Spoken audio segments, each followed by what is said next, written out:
অকল বছৰত খালি 4 দিন পথাৰলৈ যোৱা খেতিয়ক নহয়, আমাৰ খেতিয়কবিলাকক আচল খেতিয়ক কৰি দিম। মোৰ সপোন আছে যে প্ৰত্যেকজন খেতিয়কে পথাৰলৈ গাড়ী লৈ যাব।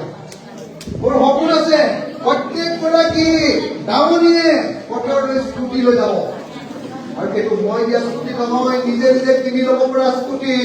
চবৰ ঘৰ মানুহ ধনী হ'ব আৰু নিজে নিজে গাড়ী আৰু স্কুটি কিনি ল'ব পাৰিব, RCC ঘৰ বনাব পাৰিব, পকা লেট্ৰিন বনাব পাৰিব, ঘৰত এখন 4চকীয়া গাড়ী থাকিব। বাপেক মাকৰ বেমাৰ হ'লে সকলোৱে গাড়ীখন কিনি দিব পাৰিব আৰু ল'ৰা-ছোৱালীকেইটাক স্কুলত থৈ আহিব।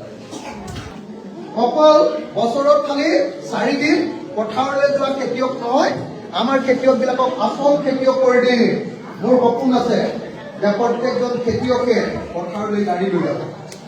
মোৰ সপোন আছে প্ৰত্যেকগৰাকী দাৱনীয়ে পথাৰলৈ স্কুটি লৈ যাব।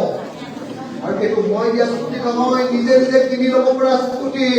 চবৰ ঘৰ মানুহ ধনী হ'ব আৰু নিজে নিজে গাড়ী আৰু স্কুটি কিনি ল'ব পাৰিব, RCC ঘৰ বনাব পাৰিব, পকা লেট্ৰিন বনাব পাৰিব, ঘৰত এখন 4চকীয়া গাড়ী থাকিব। বাপেক মাকৰ